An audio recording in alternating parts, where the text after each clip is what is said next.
বিসমিল্লাহির রহমানির রহিম। আসসালামু আলাইকুম ওয়া রাহমাতুল্লাহ। প্রিয় দর্শকবৃন্দ, আজকের আলোচনায় আমরা কোরআনুল কারীমের সূরা বাকারার আয়াত নম্বর 56 থেকে 65 নম্বর আয়াত পর্যন্ত আমরা তার অর্থ ও সহজ ব্যাখ্যা জানব। আমি এখানে আয়াতগুলোর আরবিতে তেলাওয়াত করব না, বরং কেবল বাংলায় অর্থ ও সংক্ষিপ্ত তাফসীর আপনাদের সামনে তুলে ধরব। আসুন আমরা একসাথে কোরআনের শিক্ষা থেকে উপকৃত হওয়ার চেষ্টা করি। বিসমিল্লাহির রহমানির রহিম। অতঃপর তোমাদের এই মৃত্যুর পর আমি তোমাদের পুনরায় জীবন দান করলাম। আশা করা গিয়েছিল তোমরা আমার কৃতজ্ঞতা আদায় করবে। আমি তোমাদের উপর মেঘের ছায়া দান করেছিলাম, মান্না এবং সালওয়া নামক খাবার ও আমি তোমাদের উপর পাঠিয়েছিলাম। আমি বলেছিলাম, সে সব পবিত্র খাবার তোমরা খাও যা আমি তোমাদের দিয়েছি। নেয়ামত অবজ্ঞা করে তারা আমার উপর কোনো জুলুম করেনি, বরং এর দ্বারা তারা নিজেরাই নিজেদের উপর জুলুম করেছে। স্মরণ করো, আমি যখন তোমাদের বলেছিলাম তোমরা এই জনপদে ঢুকে পড়ো এবং তোমরা তার যেখান থেকে ইচ্ছা স্বাচ্ছন্দ্য আহার করো, দ্বন্দ্ব সহকারে প্রবেশ না করে মাথা নত করে ঢুকো। তোমরা ক্ষমার কথা বলবে, আমিও তোমাদের ভুল ত্রুটি সমূহ ক্ষমা করে দেব। যারা ভালো কাজ করে আমি তাদের পাওনার অঙ্ক বাড়িয়ে দেই। সুস্পষ্ট হেদায়াত সত্ত্বেও অতঃপর জালেমরা এমন কিছু ব্যাপার রদবদল করে ফেলল যা না করার জন্য তাদের বলা হয়েছিল। তারা জুলুম করল। তাদের উপর আমি আসমান থেকে গজব নাজিল করলাম। মূলত এটা ছিল তাদের গুনাহর ফল। স্মরণ করো, যখন মূসা আমার কাছে তার জাতির লোকেদের জন্য পানি চাইল, আমি তাকে বললাম, তোমার লাঠি দিয়ে তুমি এই পাথরে আঘাত করো। আঘাত করা মাত্রই তা থেকে 12টি পানির নহর উৎপন্ন হয়ে গেল। প্রত্যেক গোত্রে নিজের পানের ঘাট চিনে নিল। আমি বললাম, আল্লাহর দেওয়া রিজিক থেকে তোমরা পানাহার করো, তবে জমিনে বিপর্যয় সৃষ্টি করো না।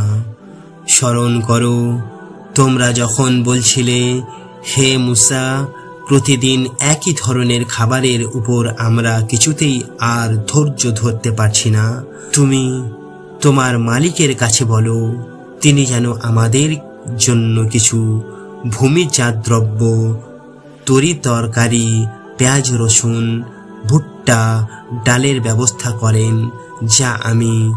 যা ভূমি উৎপাদন করে। সে বলল, তোমরা কি আল্লাহর পাঠানো এই উৎকৃষ্ট জিনিসের সাথে তুচ্ছ জিনিসের বদল নিতে চাও? যদি তাই হয়, তাহলে তোমরা অন্য কোনো শহরে সরে পড়ো, যেখানে তোমাদের এসব জিনিস যা তোমরা চাইবে তা অবশ্যই পাওয়া যাবে। আল্লাহ তাআলার আদেশ অমান্য করার ফলে অপমান ও দরিদ্রতা তাদের উপর ছেয়ে গেল। আল্লাহর গজব দ্বারা তারা আক্রান্ত হয়ে গেল। এটা এই কারণে যে এরা ক্রমাগত আল্লাহর আয়াত অস্বীকার করতে থাকলো এবং আল্লাহর নবীদের অন্যায়ভাবে হত্যা করতে থাকলো। আর এসব কিছু এর জন্যই ছিল, এরা নাফরমানি ও সীমা লঙ্ঘন করছিল। নিঃসন্দেহে যারা ঈমান এনেছে, যারা ছিল ইহুদি, খ্রিস্টান এবং সাহাবী, এদের সবার মাঝে যে কেউই আল্লাহর উপর ঈমান আনবে পরকালের উপর এবং নেক কাজ করবে, তাদের জন্য তাদের মালিকের কাছে পুরস্কার থাকবে এবং এসব লোকের কোনো ভয় নেই। তারা চিন্তিতও হবে না। স্মরণ করো, যখন আমি তোমাদের কাছ থেকে প্রতিশ্রুতি নিয়েছিলাম এবং তুর পাহাড়কে আমি তোমাদের উপর তুলে ধরে বলেছিলাম যে কিতাব তোমাদের আমি দান করেছি তা শক্তভাবে আঁকড়ে ধরো এবং তাতে যা কিছু আছে তা স্মরণ রেখো। আশা করা যায় তোমরা শয়তান থেকে বাঁচতে পারবে। অতঃপর তোমরা এই ঘটনার পর ওয়াদা থেকে ফিরে গেলে। আসলে আল্লাহর অনুদান ও রহমত যদি তোমাদের উপর না থাকতো তাহলে তোমরা অবশ্যই ধ্বংস হয়ে যেতে। তোমরা তো ভালো করেই তাদের জানো যারা তোমাদের মধ্যে শনিবারে আল্লাহর আদেশের সীমা লঙ্ঘন করেছে। অতঃপর আমি তাদের শুধু এটুকুই বলেছি, যাও, এবার তোমরা সবাই অপমানিত বানরে পরিণত হয়ে যাও। তাহলে বন্ধুরা, আজ আমরা সূরা বাকারার 56 থেকে 65 পর্যন্ত যে আয়াতগুলো আমরা শুনলাম তার মধ্যে থেকে শিক্ষামূলক জিনিস এই হয়েছে বনি ইসরাইল আল্লাহর নিয়ামত পেলে ও বারবার অকৃতজ্ঞ হয়েছে। তারা প্রতিশ্রুতি ভঙ্গ করেছে, হুকুম অমান্য করেছে, ছোট ছোট সুবিধার জন্য আল্লাহর দেওয়া মহা নিয়ামতকে অবহেলা করেছে।